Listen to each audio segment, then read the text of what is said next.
the Apostle Peter, there in Luke 22, verses 31 and 32, that he warns Peter. He says, "Behold, Satan is demanded to sift you like wheat." And the point being that we recognize that Satan has not gone to sleep. Satan is not waiting. Satan is looking for opportunity. We saw this in 1 Peter 5 and verse 8 and 9, that he goes about as a roaring lion, seeking whom he may devour. And so we understand that Satan would like to be able to attack each and every one of us, and will do so, given the opportunity. And in this case, he had the opportunity to attack Saul. He attacked Saul on the basis of Saul, I believe, on the basis of Saul's ego, on the basis of Saul's arrogance, on the basis of Saul's desire to have his own way. And so this evil spirit comes upon him, it says here. Verse 16, then let our Lord now command your servants who are before you, let them seek a man who is a skillful player on the harp. And it shall come about that when the evil spirit from God is on you, excuse me, that he shall play the harp with his hand, and you will be well. So Saul said to his servants, provide for me now a man who can play well, and bring him to me. Then one of the young men answered and said, behold, I have seen the son of Jesse, the Bethlehemite, who is a skillful musician and a mighty man of valor, a warrior, one prudent in speech and a handsome man, and the Lord is with him. So Saul sent messengers to Jesse and said, send me your son David, who is with the flock. And Jesse took a donkey loaded with bread and a jug of wine and a young goat, and sent them to Saul by David his son. Then David came to Saul and attended him, and Saul loved him greatly, and he became his armor bearer. And Saul said to Jesse, saying, let David now stand before me, for he has found favor in my sight. And it came about that whenever the evil spirit from God came to Saul, David would take the harp and play it with his hand, and Saul would be refreshed and be well, and the evil spirit would depart from him. The timing of these events seems to be uncertain. We're not, there is some question about where does this fall, these events, where do they fall in relationship to the events we're going to read in a few minutes. They're in chapter 17 about David, of course, taking on Goliath, and provides an avenue, if you will, for Bible skeptics to attack the Bible, because here is David, who is being sent to play the harp for Saul. He's become Saul's armor bearer, and yet if we look at the end of chapter 17, after David has defeated Goliath, Saul, seeing David go out against the Philistines, in verse 55, said to Abner, his commander, Abner, whose son is this young man? And Abner said, by your life, I do not know. He said, inquire whose son this youth is. And so here is this odd situation, seemingly odd situation, that here David has been Saul's minstrel, has been his musician, his court musician, has been his armor bearer, has been essentially his attendant for a period of time. And yet, at the end of this episode that we're about to study with Goliath, doesn't recognize it. And we'll discuss what's going on there. The Bible skeptics, of course, want to point to this as an inconsistency in the Bible, but it may not be necessarily so. And we'll look at some reasons why that might be.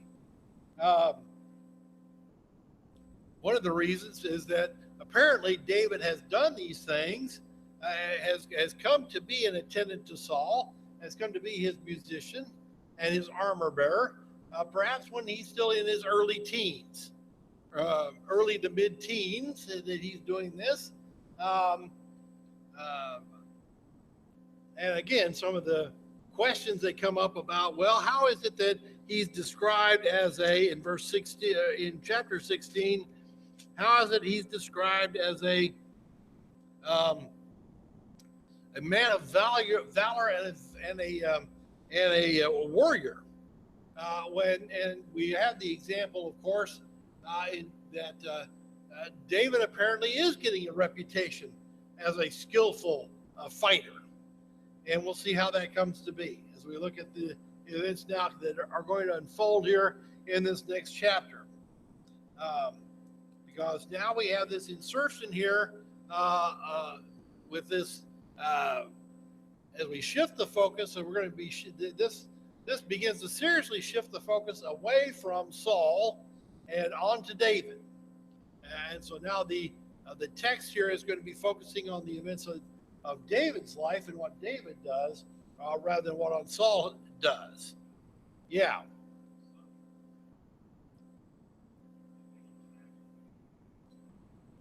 Yeah.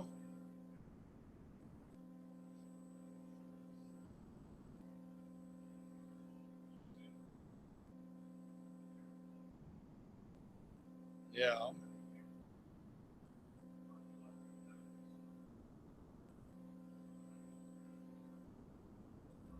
Yeah.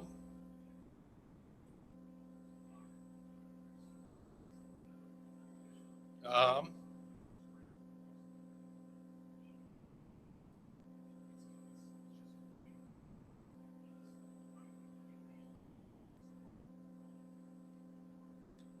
mhm.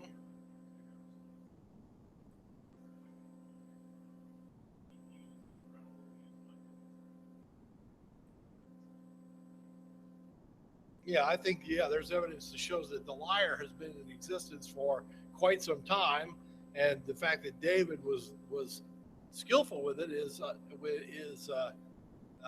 perfectly within the realm of historical possibility. Um,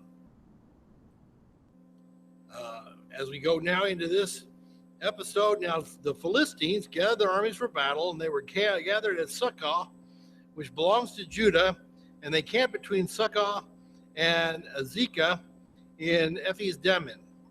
Now, and Saul and the men of Israel were gathered and camped in the valley of Elah and drew up in battle array to encounter the Philistines. And the Philistines stood on the mountain on one side, while Israel stood on the mountain on the other side, with the valley between them.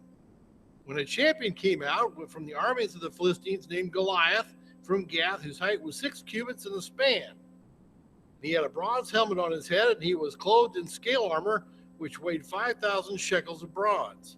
He also had bronze greaves on his legs and a bronze javelin slung between his shoulders. And the shaft of his spear was like a weaver's beam, and the head of the spear weighed 600 shekels of iron.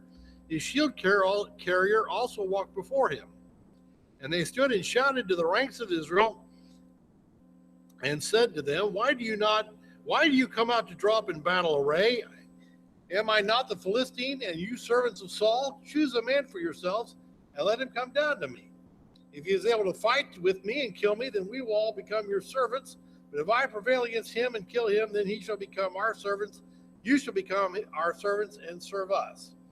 And the Philistine said, I defy the ranks of Israel this day. Give me a man that we may fight together. When Saul and all Israel heard these words of the Philistine, they were dismayed and greatly afraid.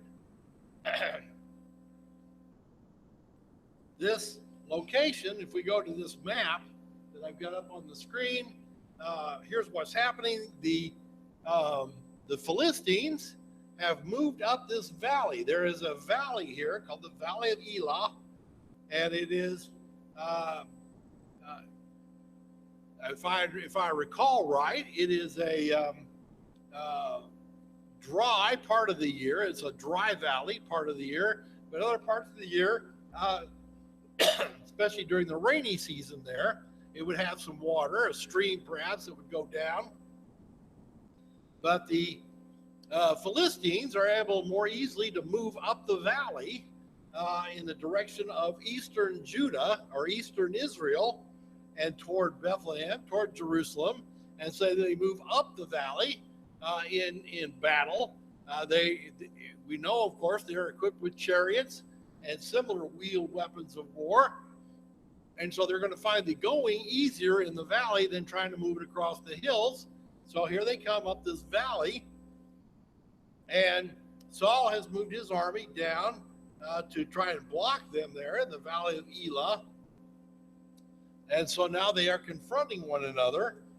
And he's in a position, of course, the Philistines are in a position, if we again look at this map, they can essentially cut the nation of Israel in two. If they are successful, if they can come up this valley and ultimately make a thrust towards Jerusalem and Bethlehem, they can, in essence, cut the nation of Israel in half and seize that center portion of the nation and therefore subdue Israel that way.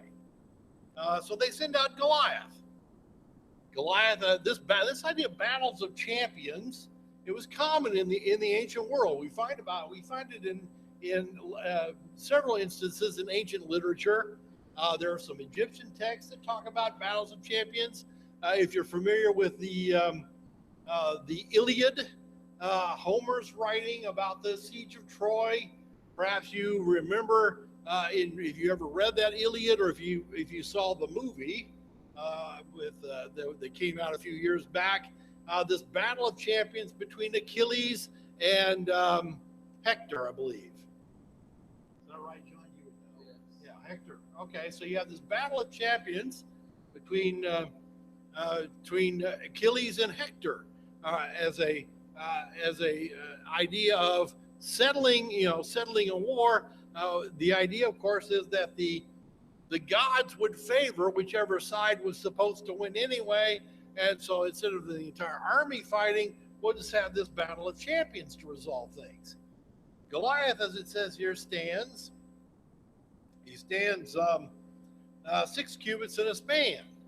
And if we do the calculation, with a cubit being roughly 1.5 feet, that would put Goliath at over 9 feet tall. Somewhere between 9 feet and 9'9" is what some of the texts suggest. Perhaps maybe 9. You imagine meeting a man 9.5 feet tall. Some have tried. Some of the modernists have tried to scale that back and say, well, he might have been exceptionally tall at, let's say, 6'9" or 6, between 6'9" and 7 feet. But I would suggest to you that even a man that's about 7 feet tall is going to be challenged to carry this armor. His armor, according to the weighing of it here, 5,000 shekels of bronze. That's 125 pounds. That's 125 pounds of armor on him, and his spear tip, wearing, as it says here, 600 shekels of iron. That's a 15-pound spear point on the end of his spear. We find that there is apparently this race of men known in this area who are of extraordinary size. If we look over at 2 Samuel 21, 21 in verse 16. 2 Samuel. It's the right book.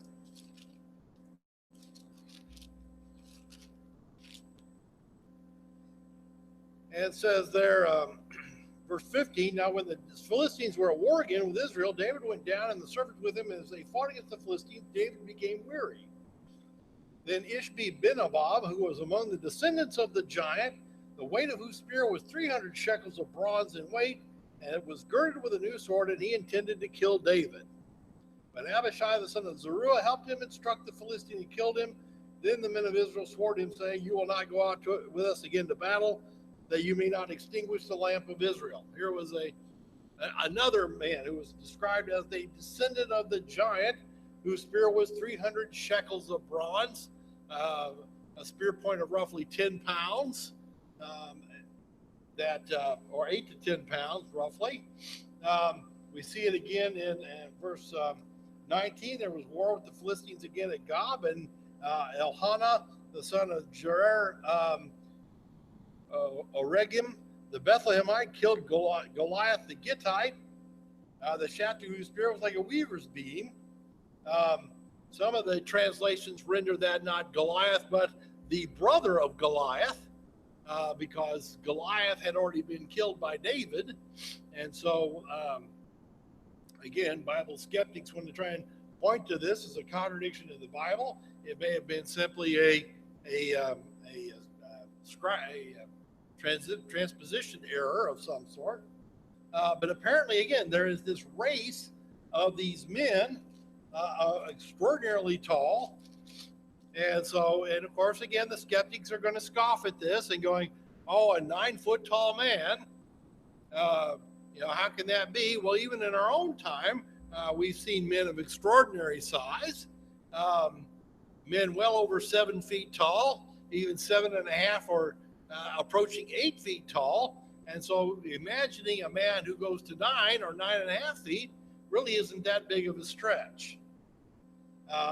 The point is that here is an extraordinarily large man. Obviously, in hand-to-hand combat, he's going to have a tremendous advantage, presumably because of his size and his strength, the combination of that. And so he, of course, comes out and challenges. We note the challenge that he says. He says, if he is able to fight with me and kill me, then we will become your servants. But if I prevail against him and kill him, then you shall become our servants and serve us. And so there's the challenge, and there is the condition of the challenge, that the winner, sort of a winner take all kind of a proposition between these folks.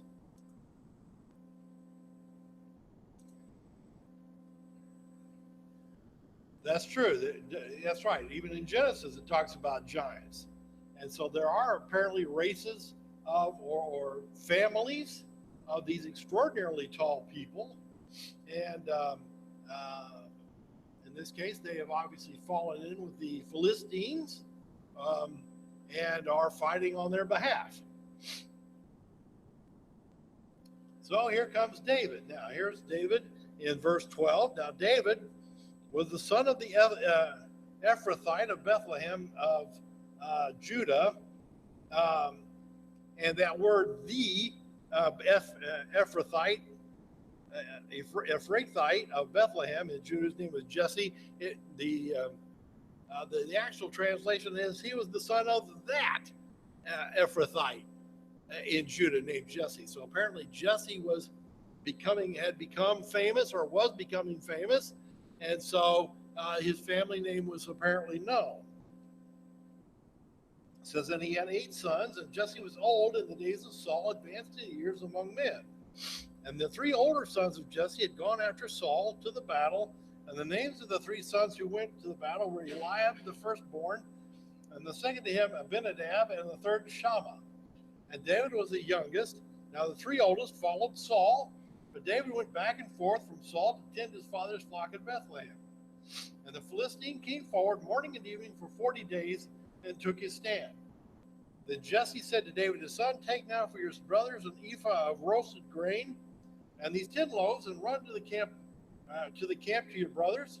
Bring also these 10 cuts of cheese to the commander of their 1,000, and look to the welfare of your brothers and bring back news of them. For Saul and they and all the men of Israel are in the valley of Elah fighting with the Philistines.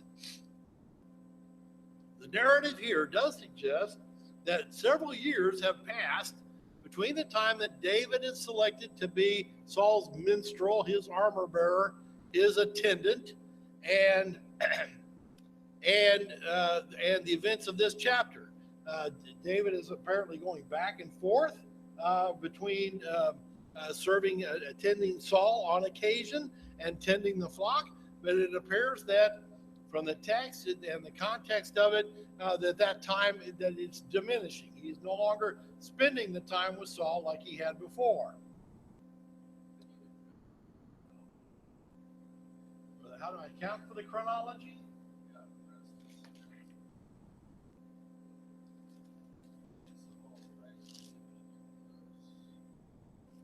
we did talk about that a few minutes ago.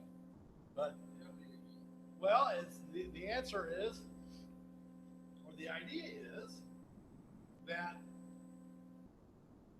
David is selected to attend Saul perhaps as a teenager, as a early teenager, maybe 15, 16 years old. Okay? David is now perhaps near 20 years old.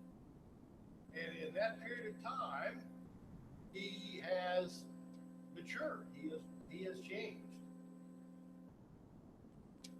A lot can happen with somebody growing up in 4 years. A lot of changes. Or there's other thoughts that perhaps Saul rather, is becoming senile. There is some thought to that. That he's becoming forgetful.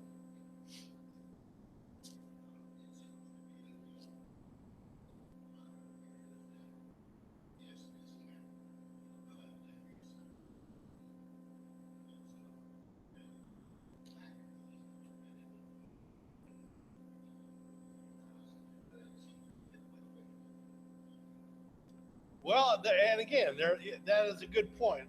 Some of the commentators make that point too.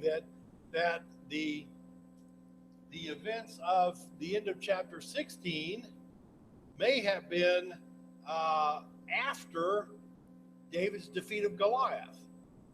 But then they raise the question, kind of raises the question about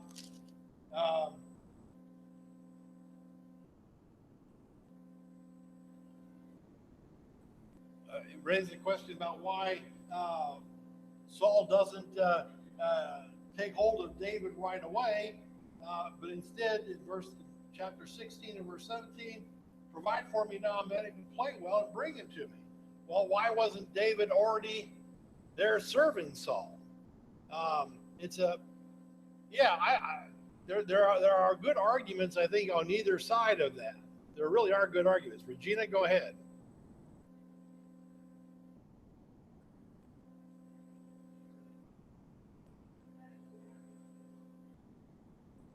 Yeah.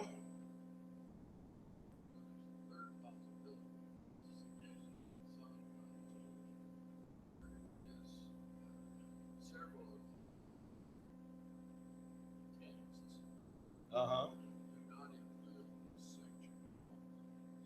Oh, really?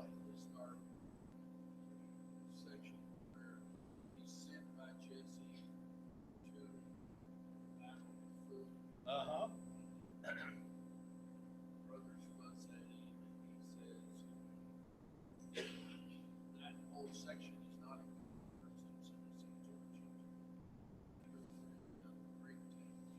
Really? I didn't find any of that. The sources I read, but that's okay. I didn't read that extensive a number of sources either.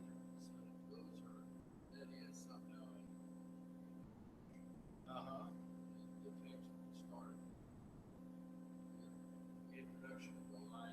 Uh-huh.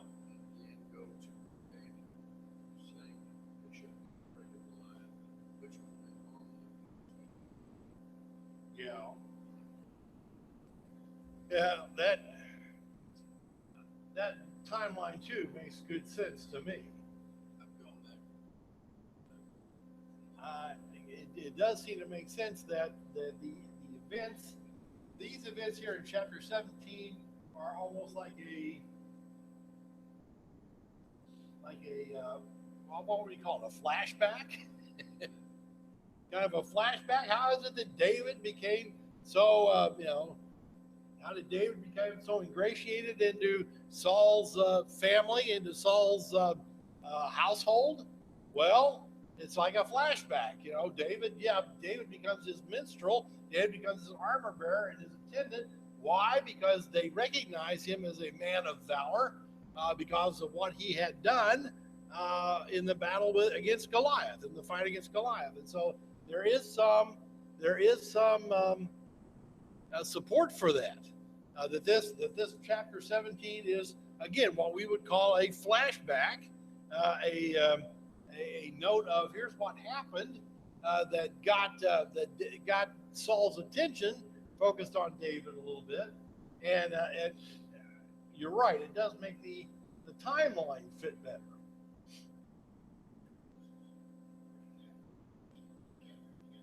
Yeah,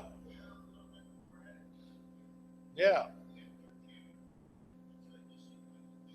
and that too has been pointed out by some of the commentators. This was a fairly common writing style among some of these ancient, especially the ancient Hebrew writers.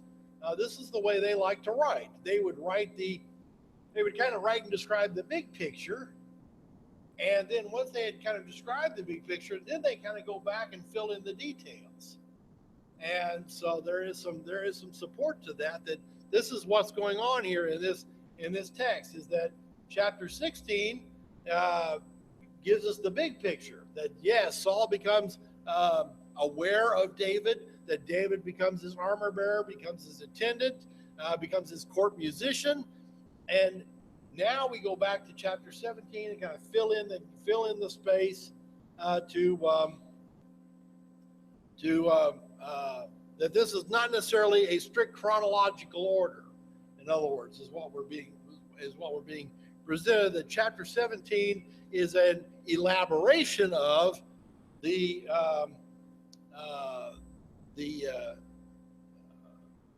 events of chapter 16, where again Saul becomes knowledgeable about David.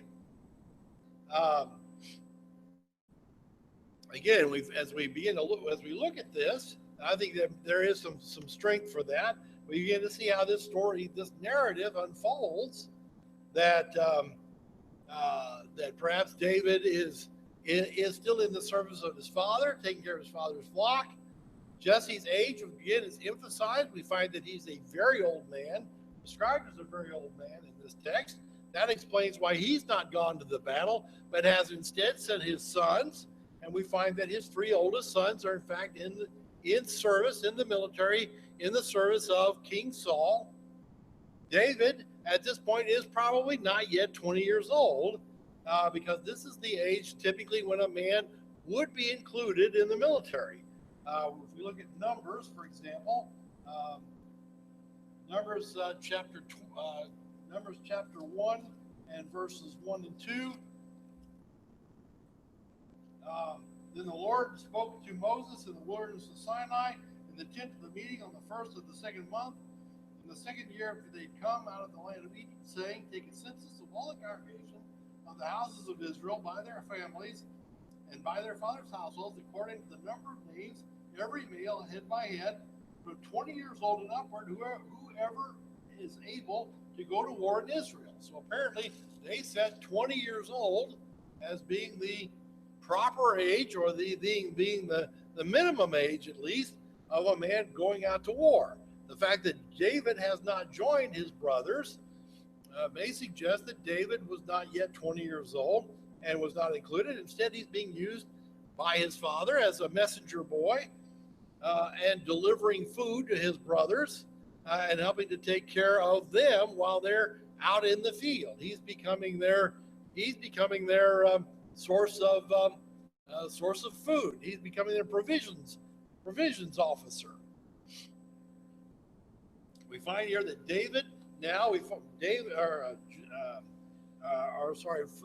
Goliath now has been challenging the Philistines, it says, for 40 days. He's done this for 40 days. And so David comes to the camp. David rose early in the morning, left the flock with the keeper, and took the supplies and went as Jesse had commanded him. And he came to the circle of the camp while the army was going out in battle array, shouting the war cry. And Israel and the Philistines drew up in battle array, army against army. Then David left his baggage in the care of the baggage keeper, and he ran to the battle line and entered in order to greet his brothers. As he was talking with them, behold, the champion, the Philistine from Gath, named Goliath, was coming up from the army of the Philistines, and he spoke these same words, and David heard them. All of them, when all of the men of Israel saw the man, they fled from him and were greatly afraid. And the men of Israel said, have you seen this man who's coming up? Surely he is coming up to defy Israel, and it will be that the king will enrich the man who kills him with great riches, and will give him his daughter, and make his father's house free in Israel. Um, we notice that, first of all, as this Goliath comes out and he challenges the armies, challenges Israel to send over a champion that they can fight, that all of the men of Israel fled from him, and that would include David. They all ran away from him. Nobody wants to go out and meet Goliath. They all ran away, but then David finds out that, there's a reward on hand. There's a reward to be had for the man who can defeat Goliath. We find out that the king will make this man rich. The king will give him his daughter to marry, and finally, the king will make his father's house tax exempt. That'd be a pretty sweet thing, to be tax exempt for your family to be tax exempt from having to pay taxes and so forth. And so we find out that David is interested in this reward, but more to the point, we find in the next verses, he gets angry about it. Then David spoke to the men who were standing by him, saying, "What shall be done to the man who kills this Philistine and takes away the reproach from Israel?" He says, "For who is this uncircumcised Philistine that he should taunt the armies of the living God?" And the people answered him in according with his word, saying, "Thus it shall be done to the man who kills him." So he's interested in the reward, but more to the point, he's also noting that here's this man who's taunting God. In effect, he's taunting God. And he's taunting the armies of the living God. And we see something of David's faith here. We see something of David's relationship with God. That he's incensed. He's disturbed. The fact that this Philistine, this uncircumcised heathen, is daring to defy God.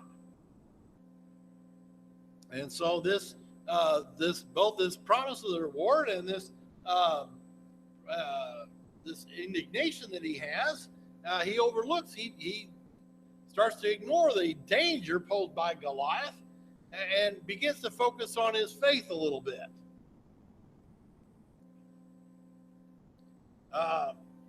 Says, now Eliab, his older brother, heard when he spoke to the men, and Eliab's anger burned against David, and he said, "Why have you come down? And with whom have you left the few sheep in the wilderness?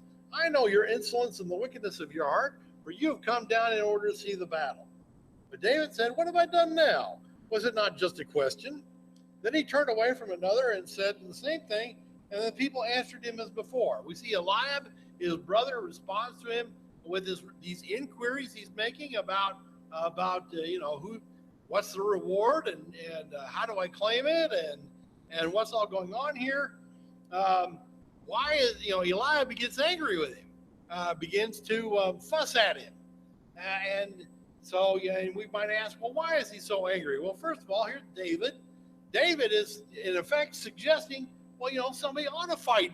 Why don't we have anybody who'll go out and fight this Goliath? He's been challenging the armies of Israel for 40 days. Why don't we have somebody that's ready to go out there and fight him? And frankly, he's making the army of Israel look weak. He's making making his older brother Eliab look weak. Why aren't you doing? It's the implication. Why aren't you doing something, Eliab, about this? There may also have been the idea that Eliab is still resentful that Samuel had anointed David. Of course, we read about that back in the beginning of chapter 16, that Samuel had anointed David, and Eliab is perhaps a little envious of that. And it may well be that David, in speaking up this way and asking these questions, he makes him look like he's being a little boastful or a little arrogant, a little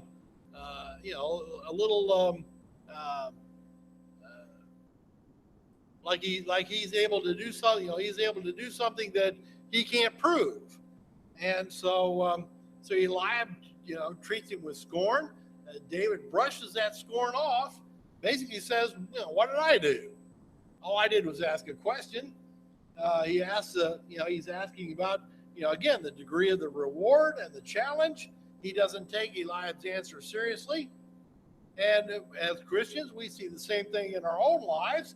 Sometimes when we take a stand for truth, we get hostility, sometimes even from our own families. And we should be ready to do the same thing that David did. We should be able to brush off that complaint. We should be able to disregard that anger and just go forward with what we believe to be right in terms of what God is desiring us to do.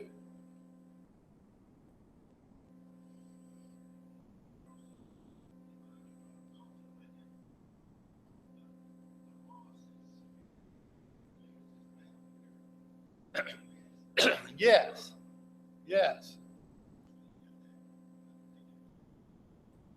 Well, he might be. He may have been thinking that, hey, this really is all or nothing for the nation of Israel. And we lose this battle, we could very well lose our existence as a nation.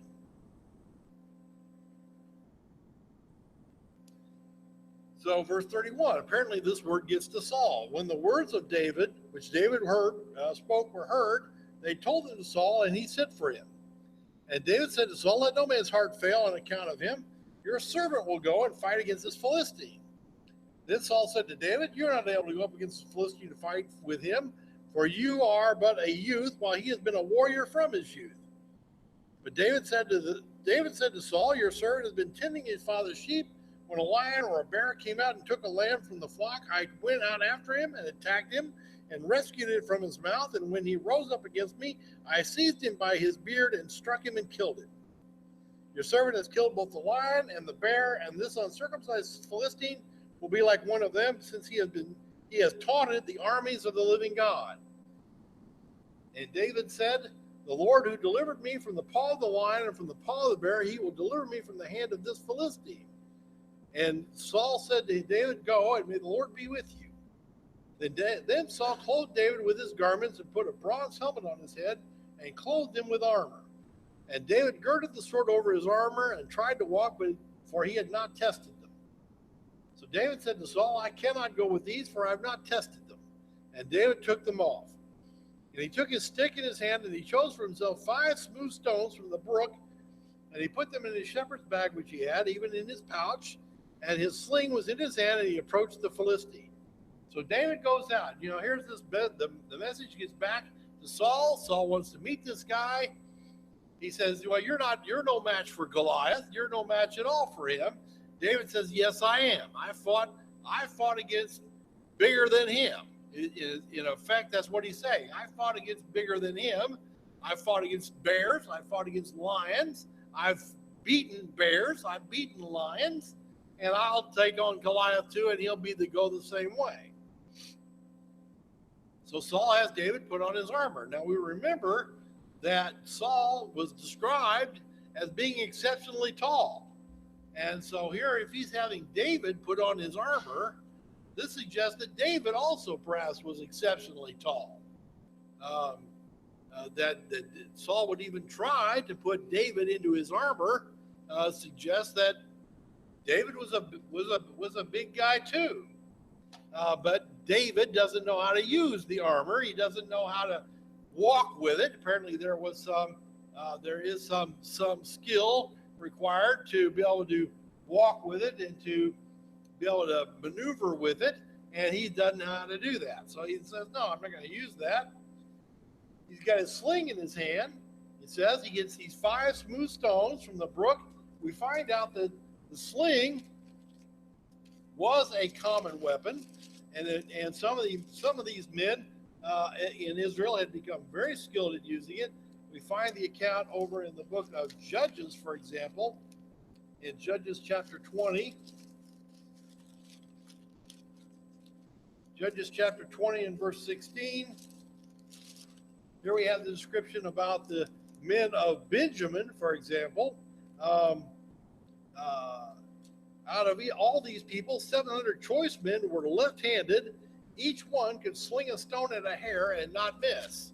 And so this idea of using a sling as a weapon was not uncommon. And yeah, some of these men had become, in fact, quite skilled with it. And so here goes David. He picks up, as we read here, these 5 stones out of the brook. Does that mean that David lacked faith in God because he got 5 stones? No. It simply means that just like Christians today, we want to equip ourselves for whatever circumstance we come to. And so in this case, he did not know the circumstance. He decides to choose what he believes to be enough weapons for the battle before him. And he goes out to meet that battle. Regina?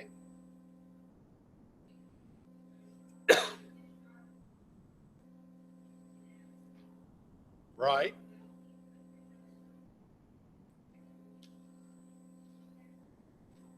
That's right. Yeah, it would have been just a normal, yes, this would have been a normal equipping that he would have done for himself. And here he goes to the brook. Why? Because the brook's got smooth stones. They're obviously going to fly better.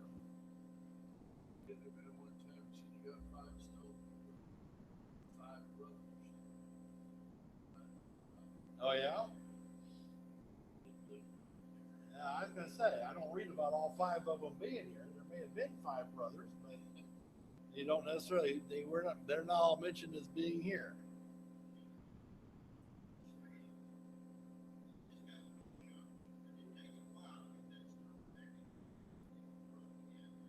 Yeah.